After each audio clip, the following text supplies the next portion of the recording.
Selamat pagi semuanya. Balik lagi sama gue, Malden Christian. Kali ini gue mau ngebahas sesuatu tentang kebudayaan. Terutama apa sih budaya yang ada di Bekasi. Karena gue tinggal di Bekasi, guys.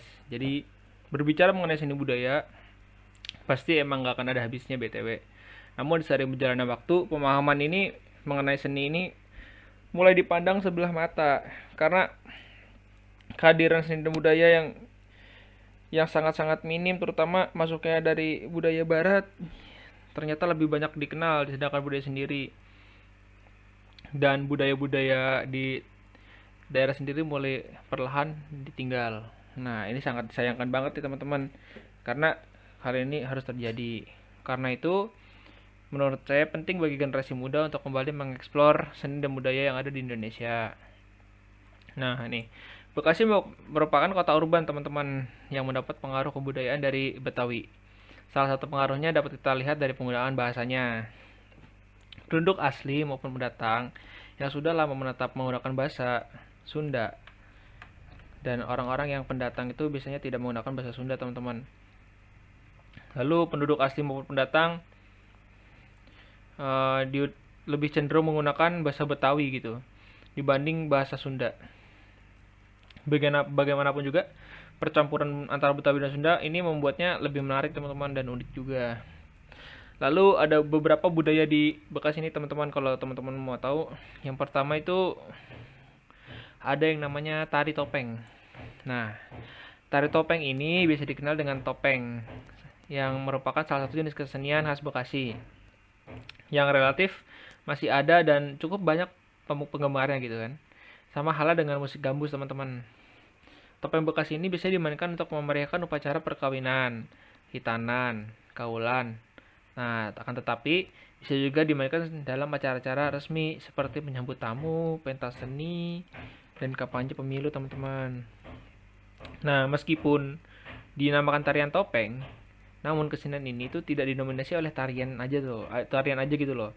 Tapi juga menampilkan lawakan atau komedi, teman-teman, yang biasanya menyangkut kisah kehidupan masyarakat kecil. Nah, tari topeng biasanya diiringi oleh beberapa alat musik tradisional seperti gendang, rebab, gong, kenong, dan kecrek, teman-teman. Lalu yang kedua tuh ada kesenian ujungan, teman-teman. Kalau teman-teman belum tahu, kesenian ujungan itu adalah kesenian yang memukul betis dan tulang kering, teman-teman. Dan ini cukup ngeri ini nih. Karena ini kayak rada kekerasan gitu, teman-teman.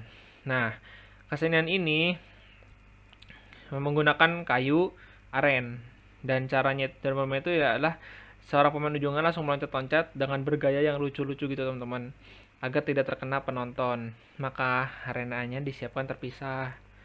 Nah, pada zamannya permainan ujungan ini sangat digemari warga kota Bekasi pada masanya loh, teman-teman. Lalu ada beberapa situs di Bekasi, teman-teman. Dari kesenian kita pindah ke sebuah gedung gitu, teman-teman. Kayak ciri khasnya kota Bekasi. Yang pertama itu ada Gedung Papak. Nah, Gedung Papak ini kalau teman-teman belum tahu adalah gedung yang terletak di depan kantor KPU Kota Bekasi yang sekarang. Yang tepatnya berada di Jalan Haji Juanda, Margahayu, Bekasi, Bekasi Timur, Kota Bekasi, berada di Jawa Barat. Gedung ini didirikan pada tahun 1930, teman-teman, oleh seorang Tionghoa yang bernama Li Guancin. Tidak banyak orang tahu bahwa Gedung Papak merupakan salah satu saksi perjuangan bangsa Indonesia merebut kemerdekaan. Nah, pada tahun 1945, ia menyerahkan gedung ini untuk dijadikan tempat berkumpulnya para pejuang kota Bekasi. Lalu, setelah merdeka, gedung ini dijadikan sebagai kantor dinas wali kota, yang kemudian pada tahun 2004 dialihfungsikan. Lantai gedung ini difungsikan sebagai musola, sedangkan lantai 2-nya difungsikan sebagai kantor Komisi Pemberantasan AIDS. Lalu yang kedua, teman-teman, tuh ada Gedung Juang. Pasti sebagai warga Bekasi kita semua tahu dong, Gedung Juang itu apa. Nah, Gedung Juang itu adalah gedung yang terletak di daerah Tambun, teman-teman. Tepatnya di daerah Tambun Selatan, Kabupaten Bekasi. Nah, gedung tinggi ini sekarang dikenal sebagai Gedung Juang 45. Sebelum Revolusi Nasional, bangunan ini bernama Lanhuis Tambun atau Gedung Tinggi, yang merupakan pusat tanah partikuler milik keluarga Kho Van Tambun asal dari Belanda ya teman-teman. Lalu di sebelah timur gedung ini itu juga pernah dijadikan perundingan pertukaran tawanan teman-teman antara Belanda dengan para pejuang kemerdekaan Indonesia. Pejuang kemerdekaan Indonesia dipulangkan oleh Belanda ke wilayah Bekasi dan tentara Belanda dipulangkan ke Batavia melalui stasiun Tambun yang lintasan relnya tepat berada di belakang gedung. Lalu, pada tahun 1982, Abdul Fattah yang menjabat sebagai Bupati Bekasi ini dari tahun 1973 sampai dengan 1983 membentuk Akademi Pembangunan di desa wilayah Tambun dengan menggunakan Gedung Juang Tambun sebagai kampusnya. Nah, Akademi Pembangunan Desa ini pada masa sekarang telah menjadi Universitas Islam 45. Bekasi yang memiliki kampus sendiri di dekat saluran irigasi Tarum Barat atau di Kalimalang. Di Jalan Cut Mutia, Bekasi pada tahun 1999, gedung ini pernah menjadi kantor sekretariat pemilu, Dinas Kebersihan dan Pertamanan, dan sekarang dimanfaatkan sebagai kantor pemadam kebakaran.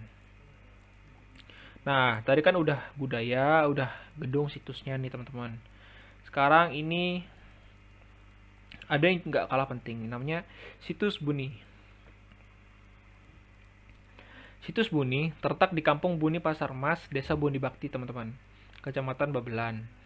Situs Buni merupakan kawasan penemuan benda-benda arkeologi berdasarkan penelitian yang pernah dilakukan oleh penelitian dari Lembaga Purbakala dan Peninggalan Nasional pada tahun 1960, 1964, 69, serta 1970.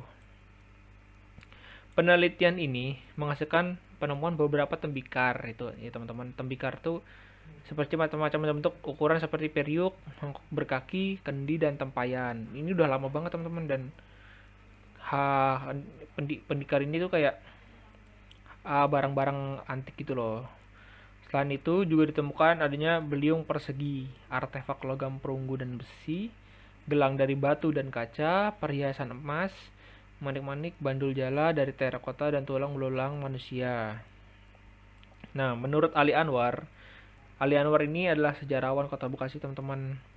Ia menuturkan sejarah bahwa Kampung Buni Pasar Mas bermula pada tahun 1960-an, ketika kawasan tersebut diserbu oleh para pencari harta karun dari berbagai penjuru yang awalnya ada seorang yang membuat parit, namun cangkulnya malah mengenai tulang belulang yang dihiasi dengan emas yang menempel pada ratusan kerangka dengan posisi menghadap ke utara. Harta karun yang telah ditemukan itu dijual kepada pedagang emas dadakan yang datang dari kota. Dan seiring habisnya temuan emas ini teman-teman, dan meredup dan hilang, ini semua mulai meredup dan hilang gitu loh. Jadi kayak ada orang yang menemukan suatu harta karun ketika dia lagi nyangkul gitu di parit teman-teman, dia menemukan suatu kayak kerangka gitu, dan di kerangka itu ada emasnya, ada harta karun macam-macam teman-teman, dan akhirnya banyak orang yang mencarinya. Namun seiring waktu nih teman-teman, mulai meredup nih semangat para treasure hunter ini atau para pemburu harta ini. Akhirnya hilang pula transaksi jual beli emas ini. Oke teman-teman, lalu aku pengen ngebahas tentang geografisnya teman-teman nih di daerah Kota Bekasi ini. Nah, Kota Bekasi ini sebenarnya itu memiliki luas wilayah seluas 2110,49 km persegi. Dengan batas kota wilayah Bekasi yaitu di sebelah utara itu ada Kabupaten Bekasi, di sebelah selatan itu ada Bogor dan Depok, di barat ada DKI Jakarta, sebelah timur ada Kabupaten Bekasi lagi. Nah, ini nih penting banget nih teman-teman.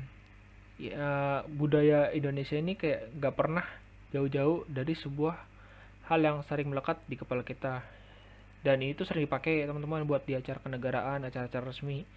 Teman-teman tahu nggak itu apa?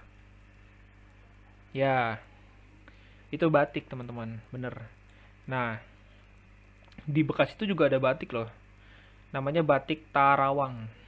Nah, pada awalnya batik ini tuh dibuat oleh keturunan Tionghoa teman-teman, yang pastinya itu dibuat oleh keluarga Tan Cheng Kuat.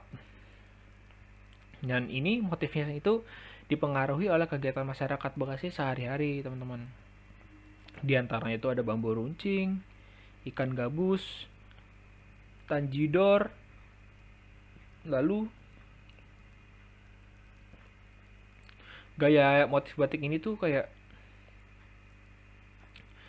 lumayan ke kunoan gitu loh teman-teman. Tapi ini tuh sedang dikembangkan teman-teman BTW untuk menjadi pembagian kain pesisir dan Betawi, tapi juga bisa dikembangkan dengan motif tumpal atau baket bunga. Lalu kainnya sendiri itu ada yang lurus, agak bebas dan longgar. Dan untuk warnanya itu biasanya batik ini tuh menggunakan warna merah tanah yang memiliki filosofi keadaan suatu tempat di Bekasi atau khas dari daerah Bekasi. Gitu teman-teman. Lalu ada Tanjidor. Siapa yang nggak tahu Tanjidor Bekasi ini? Ini sebenarnya budaya Betawi teman-teman, tapi karena Bekasi ini kan budayanya berbatasan dengan daerah Betawi dan Sunda. Nah, mungkin di sebagian tempat itu masih ada teman-teman yang menggunakan budaya Betawi sebagai panutan sehari-hari gitu loh teman-teman, kayak untuk diaplikasikan ke dalam kehidupan mereka sehari-hari. Salah satunya adalah Tanjidor Bekasi teman-teman. Dan kesenian ini sekarang sudah sangat jarang ditemui dan tidak ada yang tahu dari mana asalnya kesenian ini tuh berawal teman-teman. Nah, pada umumnya pada alat musik ini tuh ada tanjidor, terdiri dari piston, trombon, tenor, klarinet, dan bass.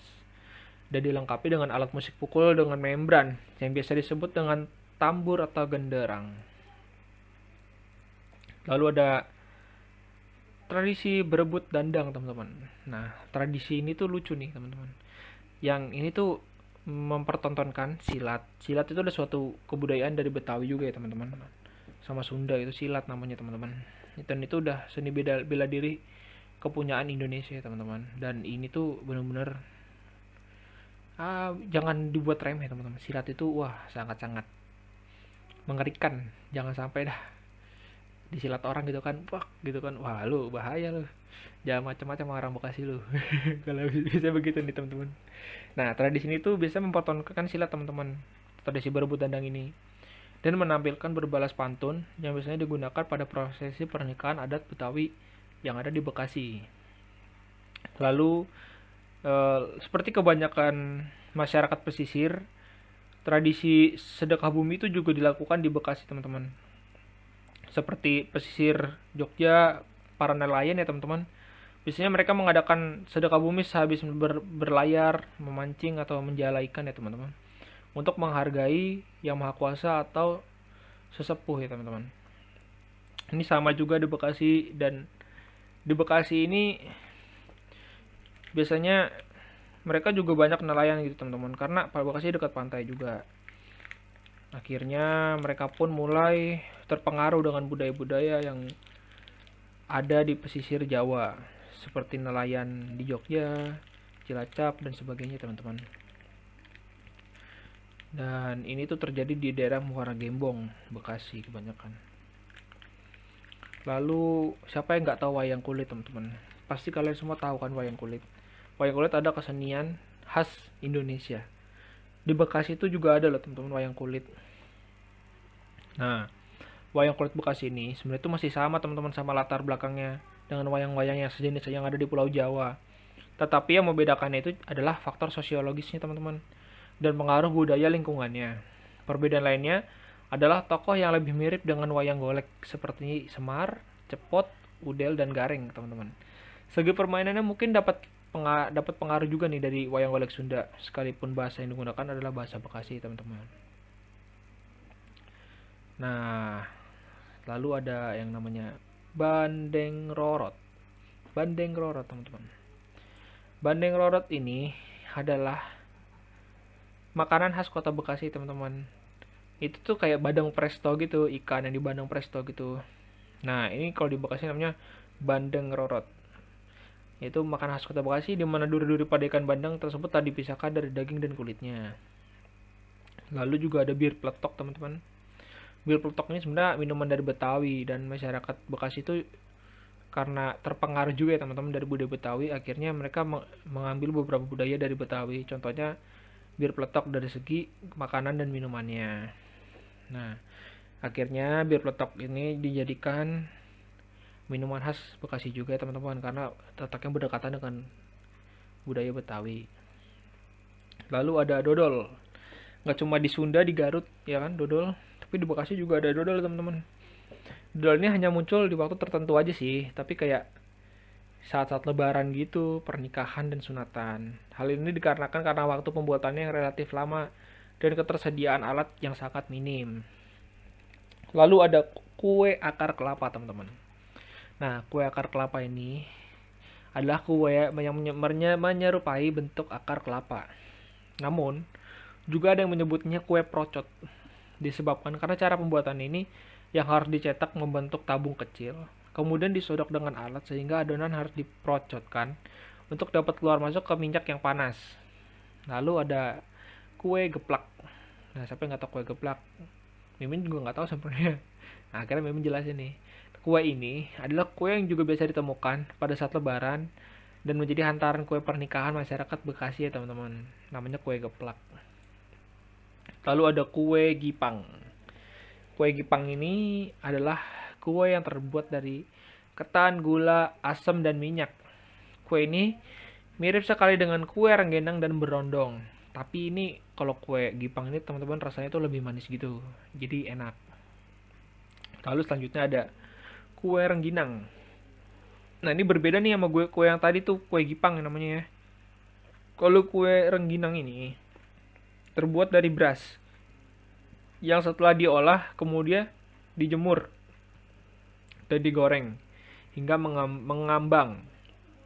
Rengginang, teman-teman tahu kan rengginang?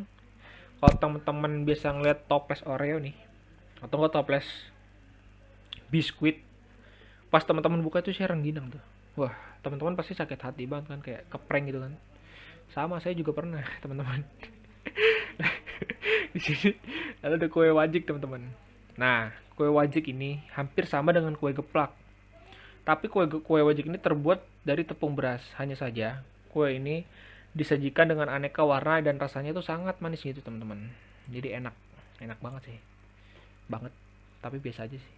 Ya, lalu ada sayur gabus pucung gitu, teman-teman. Ini makanan nih, sayur-sayuran nih. Tadi kan kue-kuean, sekarang sayur-sayuran gitu kan. Mungkin ini nih yang benar dapat dikatakan sebagai makanan khas Bekasi. Ini namanya sayur gabus pucung, teman-teman. Dan ini bisa orang asli Bekasi itu tahu nih makanan apa ini, gabus pucung ini. Nah, ini biasanya tuh jadi makanan seperti bos-bos besar nih. Waduh, bos besar dong. Situ kacung kan. Jangan makan deh, jangan harap. Canda, teman-teman. Tapi ini biasanya emang kalau menurut budaya, teman-teman, ini yang makan sayur gabus pucung ini bos-bos besar gitu loh. Karena memang sulit dijumpain. Selain itu, juga karena ikan gabus yang sulit diternak, teman-teman, menjadikannya sulit untuk diolah gitu loh, teman-teman, karena bahan bakunya itu juga susah gitu.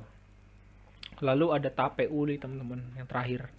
Nah, makanan ini tuh terbuat dari ketan yang difragmentasikan, teman-teman, seperti halnya sebuah tape singkong.